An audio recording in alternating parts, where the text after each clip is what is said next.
So now that we've gone through all the hard stuff around modifying the CSS of your chat widget, embedding custom forms, adding proactive messages, now we're going to do the last thing, which is showing you how to auto open and auto close your chatbot. Now, by this point, you should be an expert, but we're just going to walk you through it. And again, we're just going to use ChatGPT to make some of the code for us, but that'll give you the tools that you need to kind of customize this in any way you want.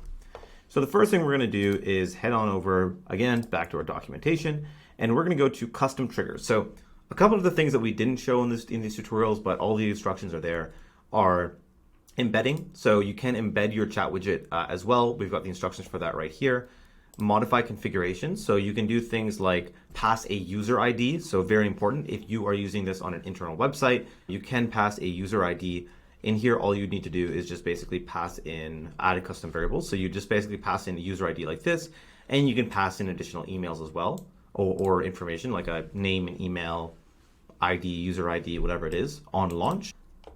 And what we're going to talk about in this video is showing you how to auto open. So if you go to custom triggers, there's a number of different functions that the web chat actually has. So it allows you to load the web chat, open it, close it, show it, hide it, as well as actually make an interact call. So an interact call is being able to trigger the chat to start from a certain point in your agent. And so here's an example of if I had an intent called account services, I could actually have the web chat open on this specific intent.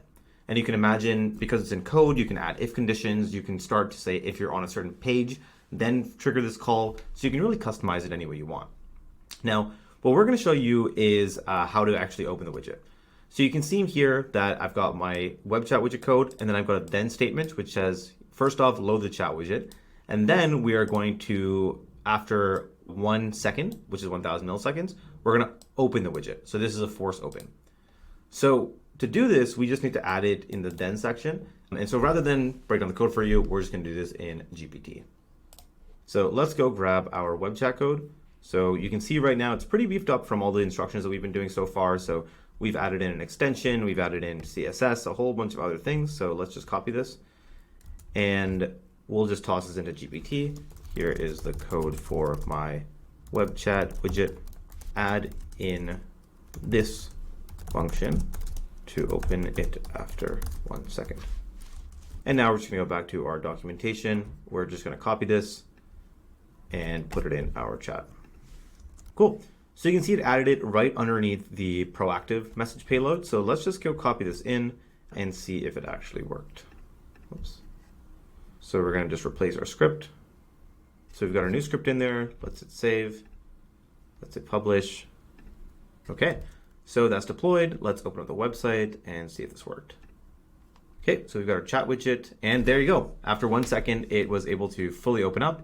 And now we've got our full widget. So you can see here that if I start a new chat, we've got all the functionality that we added in before, minus the CSS, because we did remove that when we did the forms. But if I go book a demo, you can see that my form is in here. I'm able to go through and actually add in all of my information, and that's going to be able to capture it and pass it over to Voiceflow. So there you have it. We were able to auto open the web chat after 1 second, and you can imagine that we can go back into that code now and start modifying it to do things like, open after 6 seconds, open if a user is on this page for more than 2 seconds, open if a user is on a specific page.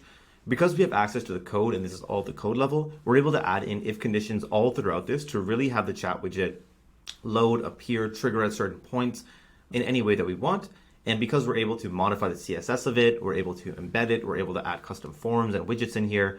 We can make this look any way we want, add in sort of custom widgets to collect information, authentication. Really, the world's your oyster. So this is now the most flexible chat widget that you'll probably have ever used outside of writing the code from scratch.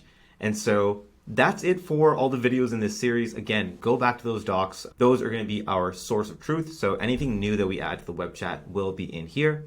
We're going to work on making some of these things easier to do in the product, but today you can do all of these today with a little bit of code. And if you're not a developer, help from a GPT or any other large language model. So thank you so much. If you build anything cool, please post it in the Discord. We would love to see it. If you make any extensions, submit them to our marketplace. We would love to actually put them up there as well and make your profile on it. But that's all, and we'll see you in the next set of tutorials.